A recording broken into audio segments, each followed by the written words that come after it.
They say you only hear it when you're truly lost. Not lost in these woods but lost to yourself. A whistle, on a wind that has no breath behind it. It comes from a place that fire took, and silence kept. In the hollows of West Virginia, they still talk about the granny women. Wise women, healers, keepers of the old ways. And they talk, in quieter tones, of Althea Burke. Year of 1893. She wasn't a witch, they'd tell you. She was a listener. She could hear the sickness in a person's lungs before they coughed. She could hear the rain coming on her day off. And folks claimed she could hear the things the dead left unsaid. But listening is a door, and a door, once opened, can let in more than you call for. The story goes that a grieving father came to her. His little boy, Elias, had vanished near the old Holborn Methodist Church.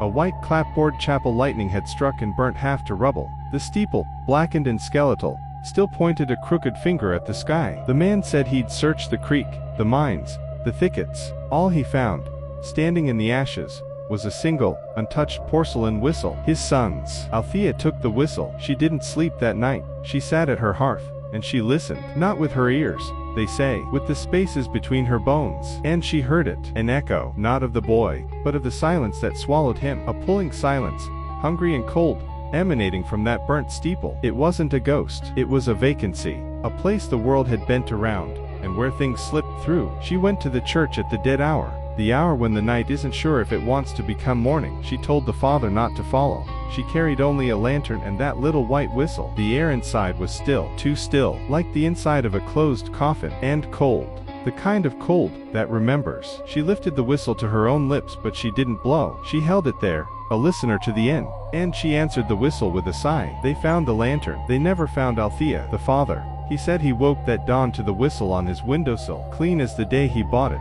And sometimes, his wife said he'd seem to listen to something she couldn't hear, and a sad, knowing smile would touch his lips, before the fear returned. The burnt church is gone now, fell in a storm, but hikers in those hollows, especially those turned around, hearts full of a private grief, they can't name, they report a strange thing. The birds go quiet, the wind stops, and in that unnatural silence, a tune is carried. A faint, lonely whistle. It doesn't sound like a call for help. It sounds like a lure. So if you're ever in those woods, and you find the silence too complete and you feel a sigh building in your own chest, close your lips. Don't answer, and pray you only ever hear the wind. Some doors, once opened, cannot be closed. They can only be forgotten. But the silence around the Holborn church refused to be forgotten. It festered. It became a scar on the land, and scars have a memory. The locals stopped speaking of Althea Burke aloud. She became a she, or a that woman. The story of the father and the whistle became a campfire tale, sanded smooth by time. But the land remembered, and in 1978,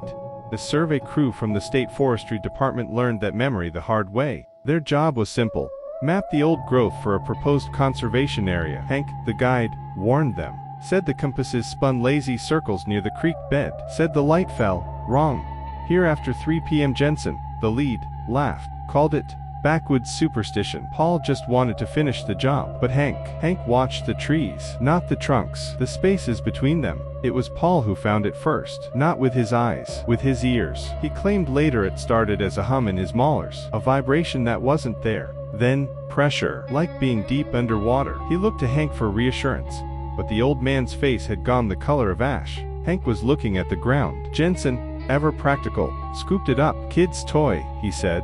Probably been here for years. But when he put it in his pocket, the temperature dropped. Not a chill, a plunge. Their breath plumed in the autumn sun. And that's when they heard the invitation. It wasn't a ghost. It was too detailed, too present. It was a memory, made flesh by the hollow's hunger. Hank finally spoke, his voice a dry rasp. Don't answer him. Don't even think of an answer. But Jensen, a man of logic, of measurements, was already breaking. His mind sought a reason, a solution, a path.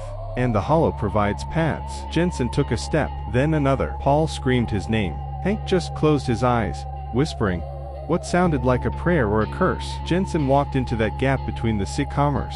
The moment he crossed the threshold, the light bent. It folded around him like a curtain. They searched for weeks. Dogs, volunteers, helicopters. They found Jensen's compass, its needle spinning freely in a sealed plastic case. They found his notebook. The last entry wasn't handwritten. It was a single, spiraling line, drawn over and over, deeper and deeper into the paper, until it had torn through the page. A mapping of nothing, A chart of the hollow. The hollow never sleeps. It only dreams. And in its dreams, it crafts new invitations. It doesn't steal people. It convinces them to walk into the map of its own emptiness. Althea listened. Jensen sought a line. Hank sought an end. Each was answered with a path made just for them. And the whistles, they are not lost objects. They are seeds, planted in our world, waiting for the right ear, the right moment of loss or curiosity, to sprout a new trail into the dark. So the story isn't over. It's just waiting for the next surveyor, the next listener, the next heart heavy with a question. The hollow is patient.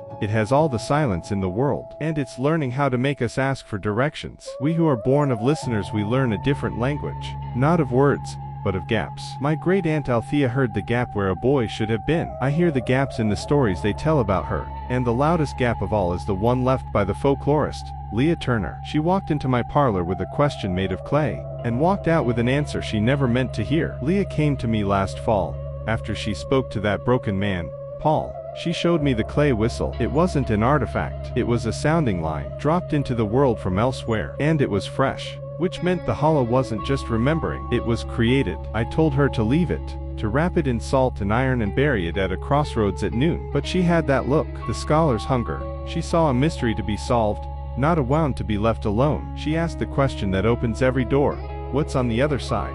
She didn't blow it. Althea didn't blow the first one. Jensen didn't blow the second. You don't play the whistle, you listen to it. And Leah, she was a good listener. Too good. She heard the call back. That's when the hollow stopped inviting. It began navigating. It started drawing its map. Through her, I found her camp, tent, cold fire, her recorder running, and her journal. The last entry wasn't written.